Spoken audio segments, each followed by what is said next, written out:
Güzel ve Çirkin Masalı. Bundan yıllar önce ülkenin birinde zenginliğiyle dillere destan bir tüccar varmış. Bu zengin tüccarın 3 tane de kızı varmış. Tüccarın kızlarının huyları aynı değilmiş. Kızlardan ikisi oldukça bencil ve kötü niyetlilermiş.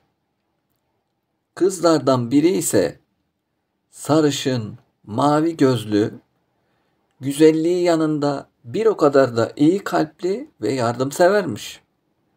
Bu nedenle de kızın adı Güzelmiş. Bu zengin tüccarın çok sayıda ticaret yaptığı ticaret gemileri varmış. Ama bir gün adamın gemilerinin hepsi bir denizde çıkan fırtınada batmış. Gemileri batan tüccarın tüm zenginliği de kaybolup gitmiş. Tüccarın elinde bir tek kasabadaki küçük bir ev kalmış. Zenginliğin bittiğini öğrenen iki bencil kardeş duruma çok üzülmüşler ve bu üzüntülerinden dolayı da evde iş yapmamaya başlamışlar. Bu küçük evin bütün işlerini Güzel isimli güzel kız yapıyormuş. Günler birbiri ardına sıkıntılı bir şekilde geçerken tüccar gemilerin batmadığını, limana geldiğini haber almış.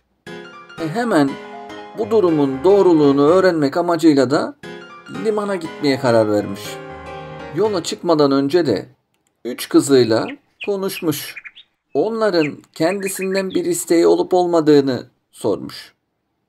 Bunun karşılığında da 2 bencil kız kendisinden altın, gümüş, elmas takılar istemişler. Rengarenk yepyeni elbiseler istemişler. Bunun üzerine tüccar baba güzel olan kızına dönüp sormuş. "Benden ne istersin kızım?" demiş.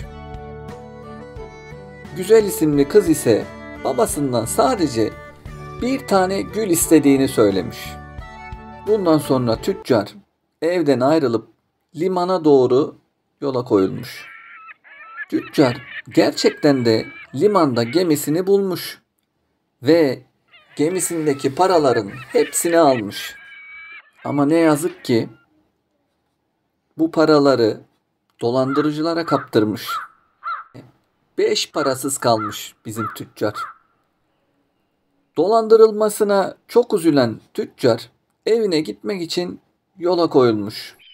Atına binip ormana doğru yola koyulan adam karanlıkta ve soğukta çaresiz bir şekilde ilerliyormuş. Ormana girdiğinde de hem çaresizlikten hem de yabani hayvanların seslerinden dolayı çok korkan tüccar yine de durmamış, yoluna devam etmiş. Bu şekilde yoluna devam ederken yoluna görkemli bir şato çıkmış. Şatodan çok etkilenen tüccar atından inip pencereden bakmış ama şatoda kimseleri görememiş. Gösterişli eşyaların olduğu şömineli odalara hayran kalmış. Seslenmiş, "Kimse var mı? Ev sahibi," demiş ama hiçbir karşılık gelmemiş. Tüccar kapının açık olduğunu fark edince şatoya girmiş. İçeriye girdiği odadaki masada bulunan yemeği bir güzel yiyip karnını güzelce doyurmuş. Daha sonra da uykusu gelen tüccar orada bulunan yatakta bir güzel uyuyup dinlenmiş. Sabaha kadar güzel bir şekilde uyuyan tüccar sabah dinlenmiş bir şekilde uyanmış. Uyandığında da gözlerine inanamamış. Çünkü akşam yemek yediği masada birbirinden leziz yemekler varmış. Bu masadaki yemeklerle karnını bir güzel doyuran tüccar bu iyiliği kendisine bir perinin yaptığını düşünmüş. Bu iyiliği kendisine yapana teşekkür etmek için şatoda Etrafına çok bakınmış ama kimseleri görememiş.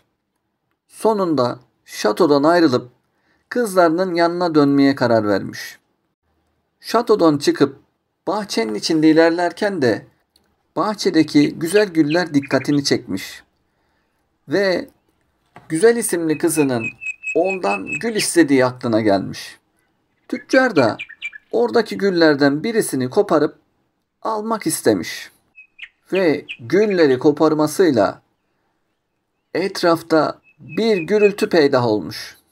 Ansızın ortaya çıkan gürültüden çok korkan tüccar ne yapacağını bilememiş. Ve az sonra karşısına neredeyse canavarı andıran bir adam çıkmış. Bu adam tüccara çok kızgınmış.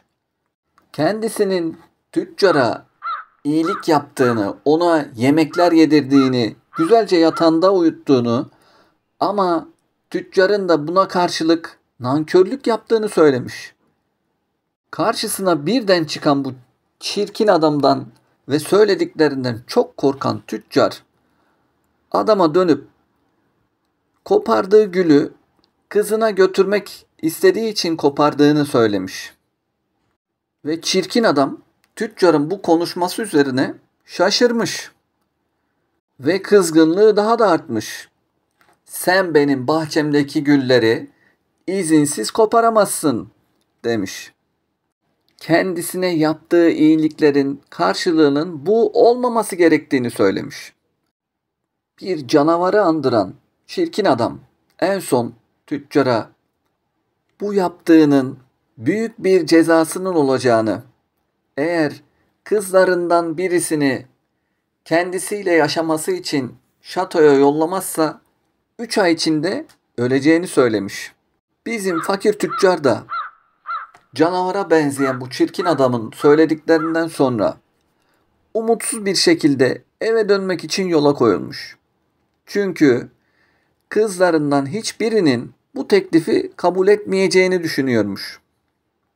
Saatler süren yolculuktan sonra evine ulaşmış ve başına gelen olayları kızlarına bir bir anlatmış. Babalarının başından geçenlere hiç önem vermeyen iki bencil kız sadece hediye alamadıkları için üzülmüşler. Babalarının yaşadıklarını hiç umursamamışlar. Ama iyi kalpli olan güzel kız ise yaşadıklarına çok üzülmüş.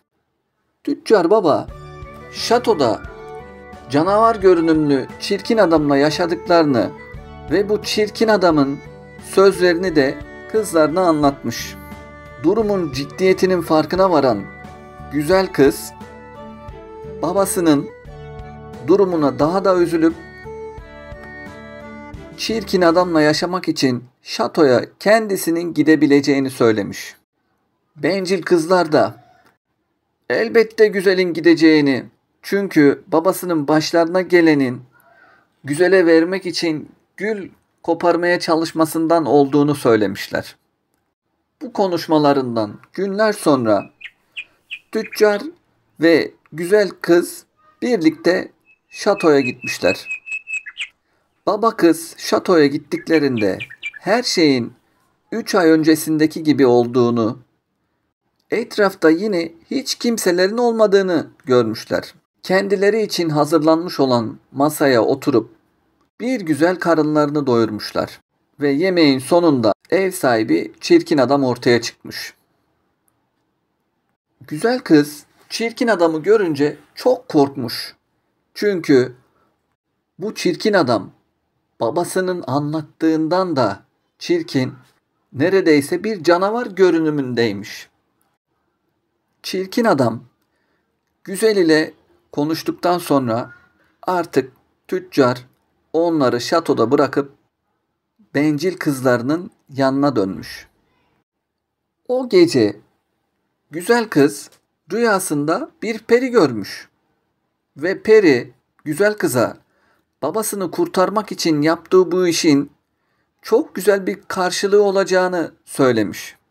Sabah uyandığında gördüğü rüyanın etkisiyle güzel kız şatoda bu çirkin adamla yaşayabileceğini düşünmüş.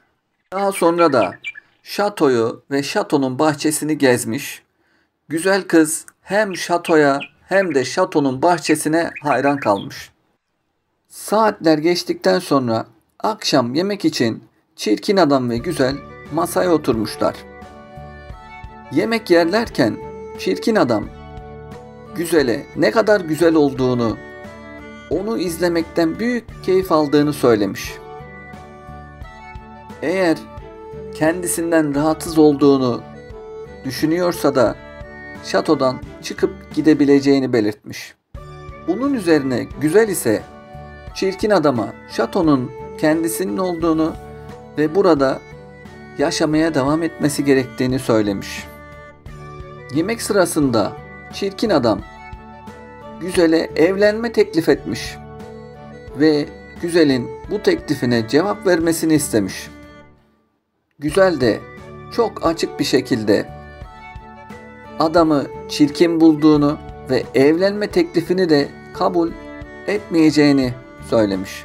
Şatoda günlerce yaşayan güzel canavara alışmaya başlamış.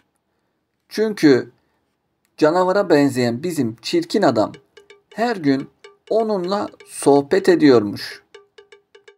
Güzel de çirkin adamın kendisiyle konuşmasından artık hoşlanmaya başlamış. Ve çirkin adamdan da tek isteği kendisine evlenme teklif etmemesiymiş.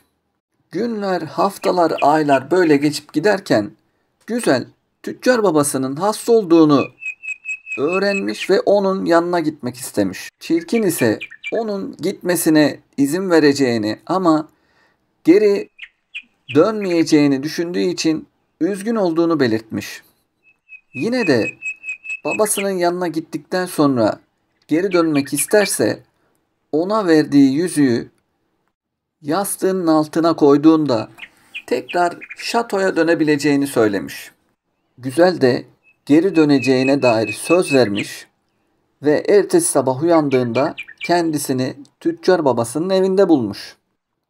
Güzel, tüccar babasının evinde bir hafta kaldıktan sonra bir gece rüyasında çirkin adamın çok kötü durumda olduğunu, hasta olduğunu görmüş. Ve bu durum karşısında da yüzüğünü yastığın altına koymuş. Sabah uyandığında şatodaymış. Çirkin adamı şatoda çok beklemiş ama maalesef çirkin adam gelmemiş. Bunun üzerine çok üzülen güzel, onun başına kötü bir şey gelmiş olabileceğini düşünmüş. Şatodan çıkıp bahçede dolaşan güzel, güllerin arasında çirkin adamın baygın halde yattığını görmüş. Onu baygın halde gören güzel, önce öldüğünü düşünüp çok üzülmüş. O üzüntüyle de hemen çirkin adamın yanı başına gitmiş. Güzelin yanı başına gelmesiyle birlikte çirkin adam kendisine gelip onunla konuşmaya başlamış.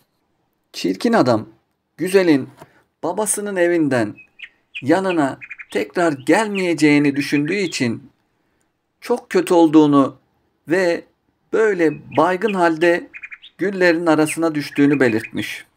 Güzel de bunun üzerine ona "Sen çirkin bir insan olabilirsin ama çok iyi kalpli birisin. Seni sevdiğimi fark ettim ve artık seninle evlenmek istiyorum" demiş. Bunun üzerine de birden çok güzel şeyler olmuş. Ve bizim çirkin adam ortalıktan kaybolmuş. Ve birden yakışıklı mı yakışıklı, güzel bir prens belirmiş.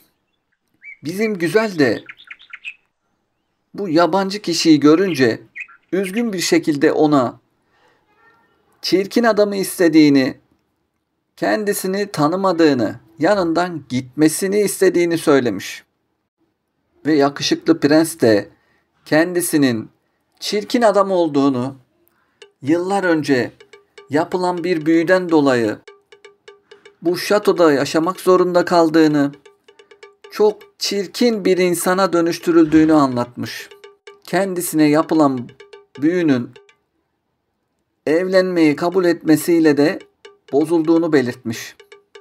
Güzel, rüyasında gördüğü perinin bahsettiği ödülü aldığını düşünmüş.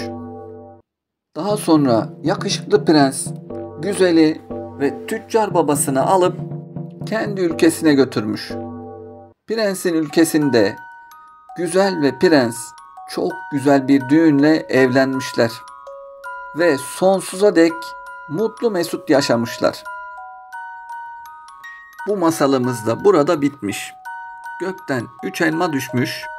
Biri masalı dinleyenlere, biri dış görünüşe önem vermeyip herkesi sevenlere, biri de masalı anlatana. Lütfen kanalıma abone olmayı ve videoyu beğenmeyi unutma.